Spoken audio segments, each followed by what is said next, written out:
रेयांश और बानी एक दूसरे को पैशनेटली किस कर रहे थे। कुछ देर बाद दोनों के होठ एक दूसरे से अलग हो गए। रेयांश ने बानी के पूरे चेहरे को किस किया, फिर बानी की गर्दन पर किस करने लगा। बानी ने अपनी आंखें बंद कर ली और गहरी सांसें ले रही थी। रेयांश ने किस करते हुए बानी की गर्दन पे बाइट किया, जिससे बानी होश में आई। बानी धीरे से बोली, रेयांश। पर रेयांश को मानो कुछ सुनाई ही नहीं दे रहा था। बानी थोड़ा तेज आवाज में बोली, Reyansh, I am on periods. ये सुनते ही रेयांश रुक गया। वो कुछ देर बानी की गर्दन में अपना सर लगाकर गहरी सांसें लेता रहा।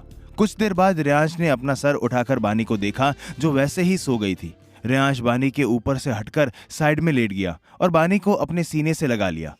अगली सुबह बानी जब सोकर उठी तब रेयांश रूम में नहीं था। बानी नहाकर बेड के पास आ गई और अपना फोन उठाया। बानी ने देखा कि रेयांश का मैसेज आया था, आज तुम कहीं नहीं जाओगी wifey, and don't dare to disobey me, otherwise consequences is not good for you. ये पढ़कर बानी का मुंह बन गया था। बानी धीरे से बोली, ब्लैकमेलर। बानी सेकंड फ्लोर पर गई और चारों तरफ देखा। बानी रेलिंग पे हाथ रखकर नीचे देखते हुए बोली, कुछ कर भी नहीं सकती मैं, चारों तरफ कैमरा लगे हैं। अगर रेयांश को पता चल गया कि मैं उसके ही घर में सर्च ऑपरेशन करने की सोच रही हूं तो मेरी वाट लगा देगा। बानी नीचे पूरे हॉल में देखते हुए बोली, सबसे अजीब बात तो यह है कि यहाँ चांदनी ओबेरॉय की कोई चीज नहीं है। ऐसा लग रहा है मानो चांदनी ओबेरॉय कभी थी ही नहीं। कोई निशानी, कोई फोटो, कुछ भी नहीं है, या छुपाई जा रही है। फिर फ्रस्ट्रेट होकर बोली, पर कोई छुपाएगा क्यों? तभी बानी की नजर एक कॉर्नर में रूम पर गई। डेजी ने बताया था कि वो स्टोर रूम था। बानी खुद से ही बोली, एक बार इस रूम में जाकर देखती हूं। इतना बोलकर बानी उस रूम की तरफ बढ़ गई। बानी वो रूम खोल पाती उससे पहले ही किसी ने उसके कंधे पर हाथ रखा। बानी ने पीछे मुड़कर देखा। उसके सामने माया खड़ी थी। माया थोड़े गुस्से में बोली, तुम यहां क्या कर रही हो? बानी माया को देखते हुए बोली, ये रूम देखने आई थी। इतने दिनों से क्यूरियस हो रही थी तो सोचा आज देख लूं। बानी की बात सुन माया के फेस एक्सप्रेशन थोड़े चेंज हुए, पर उसने खुद को नॉर्मल कर लिया। माया बोली, वो स्टोर रूम है बानी, इस रूम में कुछ नहीं है देखने के लिए। बानी ने बिना कोई बहस किए सर हिला दिया और वहां से जाने लगी। बानी ने एक बार पीछे मुड़कर माया को देखा, जो स्टोर रूम के गेट को देख रही थी। बानी मन में बोली, कुछ तो है, मैं पता लगा कर ही रहूंगी। सोचते हुए बानी वहां से चली गई। बानी कबीर को पार्टी के बारे में नहीं बताती। वो खुद देखना चाहती थी कि रेयांश उसे कहां ले जाएगा। शाम हो गई थी। बेड पर एक ड्रेस रखी थी। बानी उस ड्रेस को घूर रही थी। वो ड्रेस रेयांश ने भिजवाई थी। बानी गहरी सांस लेकर बोली, चल बानी, रेडी हो जा, पता नहीं आज क्या देखना पड़ेगा। इतना बोलकर बानी वो ड्रेस उठाकर चेंज करने लगी। बानी ड्रेसिंग टेबल के सामने खड़ी होकर तैयार हो रही थी और फिर खुद को फाइनल लुक में देखा। बानी ने ब्लैक कलर का स्ट्रैप वाला बैकलेस गाउन पहना था, जिसमें लेफ्ट साइड में मिड थाई लेंथ तक स्लिट थी। बानी के बाल खुले हुए थे। बानी ने अपने बालों को कर्ल किया हुआ था। होठों पर रेड लिपस्टिक और स्मोकी ग्रे आईज, कानों में इयररिंग्स और हाथ में एक ब्रेसलेट, थोड़ा सा मेकअप और ब्लैक हील्स। बानी खुद ही को देखते हुए बोली, परफेक्ट। तभी बानी के फोन पर एक रेयांश का मैसेज आया, जो उसे नीचे बुला रहा था। बानी अपना क्लच लेकर रूम से निकल गई। बानी ओबेरॉय पैलेस से बाहर गई। बानी अपने ड्रेस संभालते हुए चल रही थी। तभी बानी ने सर उठाकर सामने देखा। सामने रेयांश कार से टिककर अपने फोन में कुछ कर रहा था। रेयांश ने ब्लैक टक्सीडो सूट पहना था, जो बहुत हैंडसम लग रहा था। बानी की नजर कुछ पल के लिए रेयांश पर थम गई। बानी रेयांश को देखते हुए मन में बोली, हाय, ये इतना हैंडसम क्यों है? मैं इसे रेजिस्ट भी नहीं कर पाती। वैसे रेजिस्ट करने की क्या जरूरत है? मेरा ही तो हस्बैंड है। एक मिनट, मैं इसे अपना हस्बैंड कब से मानने लगी? बानी, दिमाग ठीक कर अपना। ये सोचते हुए बानी अपना सर झटक कर आगे बढ़ गई। बानी रेयांश के पास गई। रेयांश ने सर उठाकर बानी को देखा। बानी इस वक्त रेयांश को नहीं देख रही थी। रेयांश एकटक बानी को ही देख रहा था। रेयांश बानी को कमर से पकड़कर खुद से चिपका लिया। बानी हैरानी से रेयांश को देख रही थी। रेयांश झुककर बानी के कान में बोला, you are looking so hot wifey, and you can see me. इतना बोलकर रेयांश सीधा हो गया। बानी रेयांश को देखते हुए बोली, मैं तुम्हें क्यों देखूं? रेयांश हल्का सा मुस्कुराते हुए बोला, वाइफी, तुम अभी मुझे चेकआउट ही कर रही थी, एम आई राइट और नॉट? बानी हकलाते हुए बोली, तुम्हें नहीं देख रही थी मैं। रियांश बानी के बाल कान के पीछे करते हुए बोला, रियली वाइफी? बानी चिढ़कर बोली, हाँ देख रही थी और चेकआउट भी कर रही थी। तो हस्बैंड हो तुम मेरे, मैं तुम्हें देखूं या चेकआउट करूं, हक है मेरा। बानी ने यह बात चिढ़कर बोल दी थी। जब उसे रियलाइज हुआ कि उसने क्या बोल दिया था तो वो इधर उधर देखने लगी। रियांश लगातार बानी के चेहरे को घूर रहा था। रियांश बानी को छोड़ते हुए बोला, लेट्स गो। इतना बोलकर रियांश ने बानी को कार में बैठाया और खुद भी बैठ गया। ड्राइवर ने कार स्टार्ट कर दी। पूरे रास्ते बानी और रियांश ने कोई बात नहीं की। बानी पूरे टाइम कार से बाहर देख रही थी। करीब 3 घंटे बाद कार रुकी। रियांश कार से उतरा, बानी भी उतरी।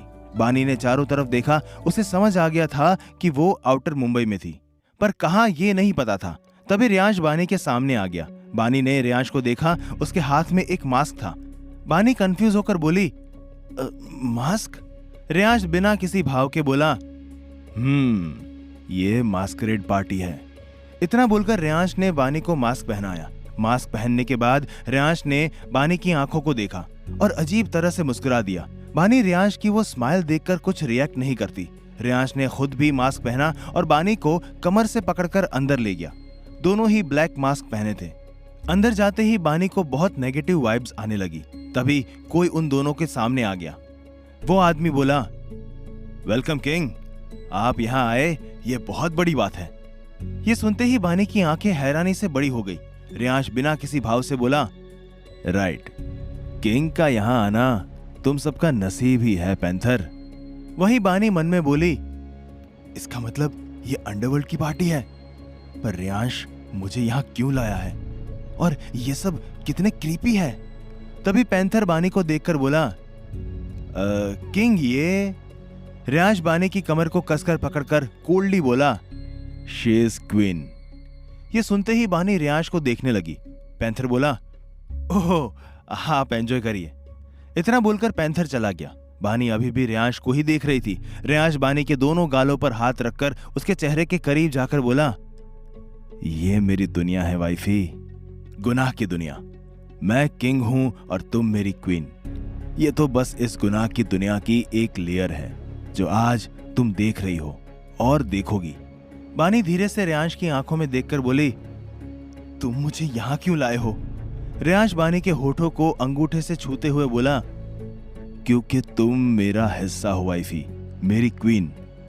तुम्हें देखना चाहिए कि तुम्हारा हस्बैंड क्या है, जिसकी कुछ झलक तुम आज देखोगी। रियांश की बात पर बानी कुछ नहीं बोली। वो दोनों एक दूसरे की आंखों में देख रहे थे। रियांश के हाथ अभी भी बानी के गालों पर थे और वो बानी के होठों को अंगूठे से छू रहा था। थोड़ी देर में रियांश बानी को छोड़ दिया और पीछे हो गया, पर दोनों अभी भी एक दूसरे की आंखों में देख रहे थे। रियांश बानी की कमर पर हाथ रखकर बोला, वाइफी, मुझे देख लिया हो तो आगे बढ़े। रियांश की बात सुनकर बानी ने अपनी नजरें फेर ली। बानी ने चारों तरफ देखा। पूरी पार्टी में काफी नेगेटिव वाइब्स आ रही थी। हॉल की लाइट्स रेड थी। सबके चेहरे पर मास्क था। हर कोई शराब में धुत।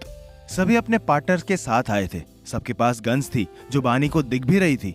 बानी मन में बोली, ऐसी पार्टी को आउटर मुंबई में रखी गई है। अंडरवर्ल्ड के जाने माने क्रिमिनल्स एक साथ एक ही जगह पर सिर्फ एंजॉय नहीं कर सकते। यहाँ कुछ और भी होगा। इतने सीधे नहीं है ये सब जो इस वक्त सिर्फ पार्टी करने के लिए आए। रियांश बानी को एक साइड में ले गया। रियांश बानी को देखते हुए बोला, वाइफी, तुम यही रहना, आई विल बी बैक। बानी जल्दी से बोली, कहां जा रहे हो तुम? रियांश बानी के गाल पर हाथ रखकर बोला, बस थोड़ी देर में आया वाइफी। इतना बोलकर रियांश वहां से चला गया। बानी ने वहीं खड़े होकर चारों तरफ देखा। रियांश एक बार पीछे मुड़कर बानी को देखकर एविल स्माइल किया और कहीं गायब हो गया। बानी खुद से बोली, मुझे बहुत स्ट्रॉन्ग फीलिंग आ रही है कि कुछ तो गड़बड़ है और मेरी ये फीलिंग्स कभी गलत नहीं होती। इतने सारे अंडरवर्ल्ड के लोग हैं यहाँ, तो क्या वो भी? इतना कहते ही बानी रुक गई। बानी कुछ पल बाद अपना सर झटक कर बोली, नहीं नहीं, वो यहाँ नहीं होंगे। वो तो कभी किसी के सामने आते ही नहीं। पर अगर यहाँ हुए तो? बानी रिलैक्स, वो नहीं होंगे। बानी इधर उधर देखते हुए एक तरफ बढ़ गई। वो एक जगह खड़े होकर बोर हो रही थी। बानी पीछे की साइड गई, वहां कई रूम्स थे। बानी रूम्स को देखते हुए बोली, मुझे लगा ही था यहाँ कुछ गड़बड़ है, इन रूम्स में कुछ तो है। तभी बानी को लास्ट रूम से कोई आवाज आई। बानी उस तरफ बढ़ गई। बानी ने रूम के गेट को देखा जो अंदर से लॉक था। वहां साइड में एक विंडो भी थी जो बंद थी, पर इतनी खुली थी कि अंदर झांक कर देखा जा सके। बानी ने उस खिड़की से अंदर झांका। अंदर एक किंग साइज सोफे पर रियांश बैठा था। उसके पीछे शेरा भी खड़ा था। बानी शेरा को देखते हुए बोली, ये यहाँ, मतलब ये सब पहले से ही प्लान था। बानी ने देखा कि एक सोफे पर एक आदमी बैठा था जो थोड़ा डरा हुआ था। उस रूम में और भी लोग थे। तभी बानी की नजर एक इंसान पर गई और उसकी आंखें हैरानी से बड़ी हो गई। बानी धीरे से बोली, पापा। इसी के साथ बानी की आंखों से आंसू बह रहे थे। रियांश के सामने डीएम बैठा था। उसने भी ब्लैक सूट पहना था। रूम में मौजूद किसी भी शख्स के चेहरे पर मास्क नहीं था। डीएम रियांश को ही घूर रहा था। वहीं रियांश के चेहरे पर एविल स्माइल थी। रियांश एविल स्माइल करते हुए बोला, कैसा लगा सरप्राइज डीएम? डीएम रियांश को घूरते हुए बोला, तुम यहां क्या कर रहे हो किंग? रियांश एविल स्माइल करते हुए बोला, जो तुम कर रहे हो डीएम। डीएम गुस्से में बोला, don't cross your limits king. Riyansh सोफे पर लीन होकर बोला, किंग की कोई लिमिट नहीं है और ना ही होगी। डीएम उस डरे हुए आदमी को देखते हुए बोला, इस वेपन की डील के बारे में किंग को तुमने ही बताया है ना कुकरेजा? हाँ? कुकरेजा जल्दी से बोला, नहीं डीएम, मुझे तो आपके साथ डील करनी थी, मैं किंग को क्यों बताऊंगा? कुकरेजा की बात सुनकर डीएम ने रियांश को घूर कर देखा। वहीं रियांश के फेस पर एविल स्माइल थी। वहीं ये सुनकर बानी की नजर टेबल पर गई जहां कुछ पेपर्स रखे थे। डीएम रियांश को देखकर बोला, तुम मेरे रास्ते में आकर सही नहीं कर रहे हो किंग। रियांश बिना किसी भाव के बोला, मैं हमेशा तुम्हारे रास्ते के बीच में रहूंगा। वेल, इस बार तुमने इंडिया आकर सही नहीं किया। रियांश की बात पर डीएम ने उसे घूरा। क्या गोली लग जाएगी बानी को? क्या डीएम को पता चलेगा कि वो लड़की उसकी बेटी बानी है? जानने के लिए सुनते रहिए cruel hearted, only on pocket FM.